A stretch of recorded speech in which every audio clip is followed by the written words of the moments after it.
Which politically incorrect things can help you in business, regardless of whether you like it or not? That's going to be the topic of today's video.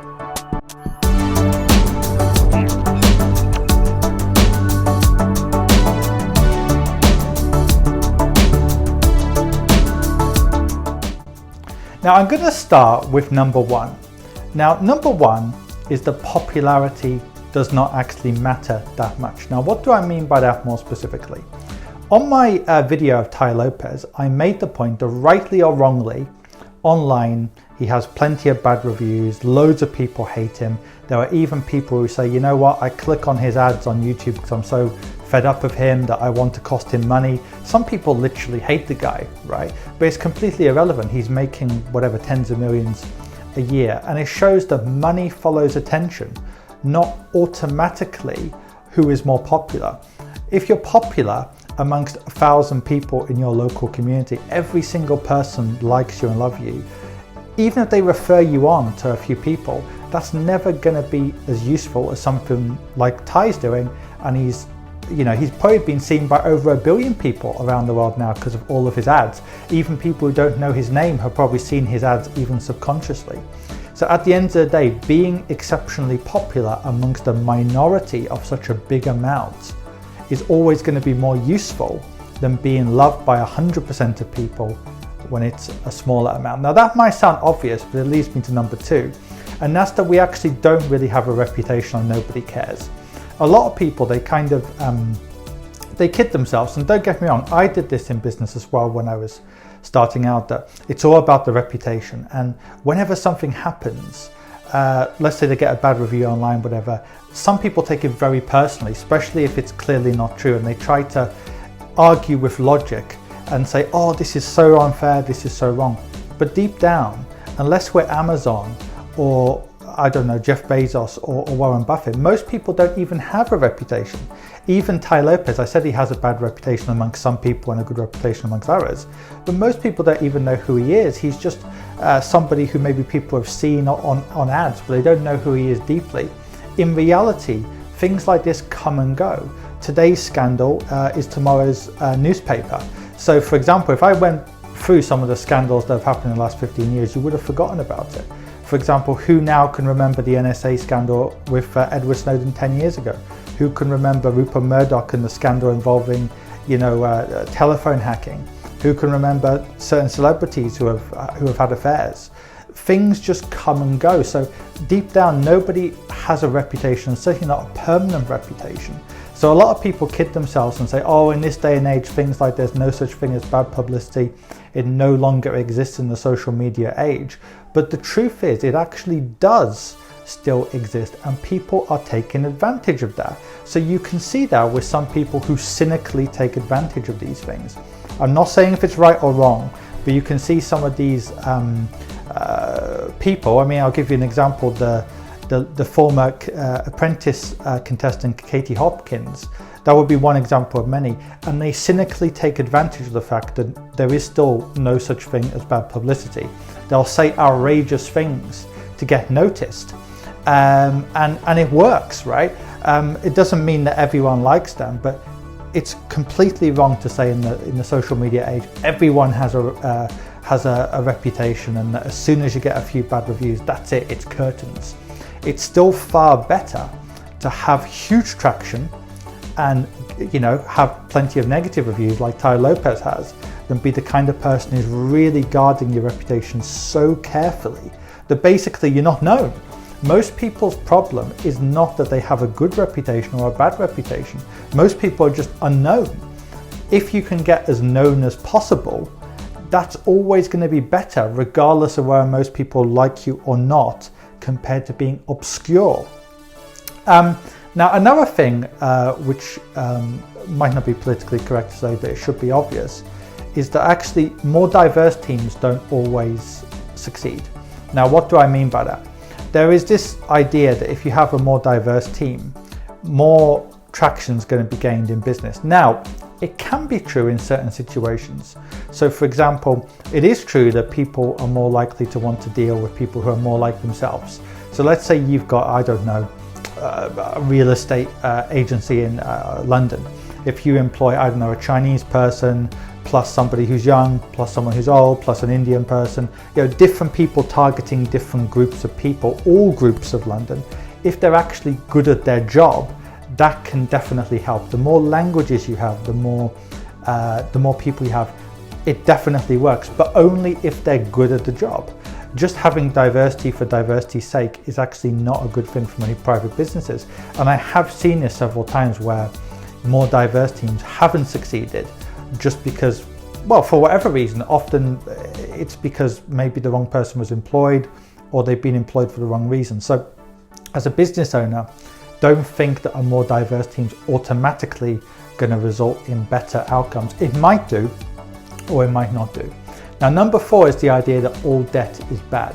Now, a lot of people assume that all debt, or the majority of debt, is bad. It's simply not true. What is true is that debt, personal debt and business debt, can be very dangerous. Some people are completely wiped out. We saw that in 2008 with Lehman Brothers. Some people who were very successful for a very long period of time in real estate and business, they leveraged themselves so much that they went from having sometimes 10 million, 20 million or more of net wealth, and they went all the way down to zero. Yes, debt can be very dangerous, but certain types of debt can be good. I'll give you a simple example. If you are 18, 19, 20, 21, one of the best things you can do is get a credit card, pay for something on the credit card, pay it off before the end of the month, and that improves your credit score by actually paying back the debt. That's one simple example, but also in business as well. If you're very careful with how you use debt, it can actually be a good thing for your business. I'm not saying you have to use it, but it actually can be a good thing in numerous situations. Beyond that, and I've mentioned this before, deep down, nobody or very few people care about your professional qualifications. People like to kind of delude themselves that they do. You see it on LinkedIn all the time. People put the 3 letters, behind their name, whatever, but very few people care about that whatsoever. And that leads me to another point, which is get out of the bubble. We're all in bubbles. We're all guilty of living in bubbles from time to time. And the reason I say that leads me on to something is I can remember when I did a video on professional qualifications and regulation. It was one of the most popular videos amongst my clients, and indeed some people who became my clients shortly after watching that video. But most people in my industry who watched it, they didn't like it at all. They thought it was scandalous. And that's just one example though of don't get into the bubble. Spend time with people outside of your industry. The most traction I have ever had in my career was when I stopped listening to people in my industry and I started just listening to people outside of my industry, which leads me on to another point, and that's never take advice from somebody who is broke. Now, what do I mean by that? If somebody is broke, it doesn't mean that they might one day not become something special. It doesn't mean also that their advice can't be excellent. Sometimes their advice can be excellent in the same way that sometimes self-made, even billionaires, give very bad advice. That's not the point. But if you're taking advice from people, especially in your own industry, who are saying, this doesn't work, that doesn't work, and they themselves are broke, you'd be far better off doing something like just going on YouTube, listening to people who are in our industries who are doing well. Like, let's say you're, I don't know, a lawyer who wants to create a huge or even just a very successful boutique legal firm. You might learn more about how to market from somebody who's just a professional marketer than talking to a legal person saying, oh, do you know how to market online? Likewise, that gets me back full circle. For me, I found almost all the things, well, about 80% of the things I've done in business that I've monetized, that have been successful, have been completely contrary to the views of what most people said in my industry. So things like, as you guys know, right, I don't meet clients face to face, but most people in my industry think, or at least they did before COVID, that it doesn't work that way. Likewise, I have a very diverse client base, but most people in the industry think certain nationalities won't sign up with a British person. That's just some examples, but I'm sure in your industry too, the same thing will exist.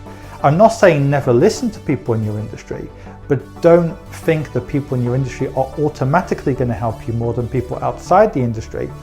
And ideally, you should always be taking advice from those people who are already succeeding or are on the way to succeeding, rather than taking advice from people who often are broke and cynical and so on and so forth. Now, it should be obvious and it shouldn't actually be politically incorrect, but in reality it often is. Also, I would say turn away clients. So I've made this point also in other videos. Now, the standard wisdom is that the customer is king. And I'm not saying that's not part of it, but if you think about how our minds work, if we go to, say, I don't know, a top bar or nightclub and they say, look, this is the dress code, like it or lump it, you respect that, right? If you know you have to go in a shirt and tie or you're going to be turned away at the bar, you might not like it. I wouldn't go to that kind of bar, but you respect it. Likewise, if there's a bar that says, look, our attire is sports clothes or beach clothes because we're a beach club or whatever, and they're going to turn away people who don't keep to that attire, we could respect it too. But also, I think in our industries, turning away clients, as I started to do a couple of years ago, if they don't meet our ideal client persona or our ideal clients or close to our ideal client, is very important, because it does a number of things. Number one, it saves everyone time. Number two, it makes you feel better about yourself. I mean, I'll give you an example. I was talking to a gentleman 1 or 2 days ago who was banging on, and he's one of the few, by the way, who was banging on about, oh, I like this kind of fund or I like that kind of fund. And he said something about qualifications, and he asked me about my qualifications. And I said to him, oh, by the way, I did a YouTube video on this and I talked about this. And he said, what did you say? And I said to him, I said I did my professional qualifications, but I really wish I didn't. And I went quiet, and he said, oh, and he kind of was a bit flustered that I went on the attack. But to cut a long story short, it was actually, it's better to be like that. Don't be scared of just being who you are. And if that means you have to turn away some people, or some people turn you away, that's far better than thinking you have to always kind of be all things to all men. It's just not a winning strategy long term. And if you try to put kind of round pegs in square holes all the time, you'll start to think less of yourself as well. Whereas if from, once in a while you say, well, look, I think we're not well matched by email, actually it will make you feel better about yourself. The people who like you in business are more likely to gravitate towards you. I mean, Margaret Thatcher said a great point. That she was talking in a political context, but she says those who are in the middle of the road get run over from both sides, right?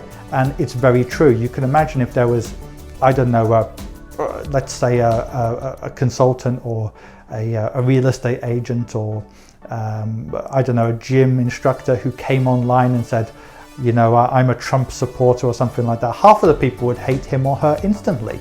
But it's irrelevant, because certain people would gravitate towards him or her.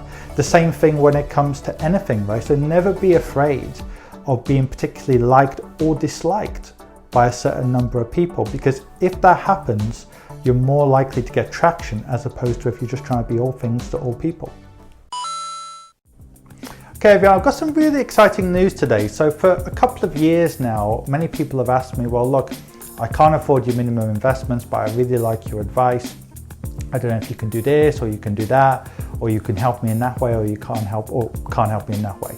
I've always said, no, I can only do this or that, but I've got some really exciting news, and that's that in a couple of months before the end of the year, I will be bringing out what I'm calling the Adam File Academy, which will have many new areas which will be of interest to people. So things like mentoring, tutoring, all those kind of things that people have asked me for in the past. So stay tuned.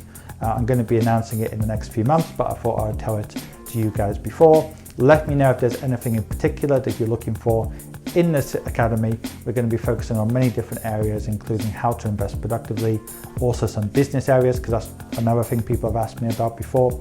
So stay tuned, and I'll keep you up to date.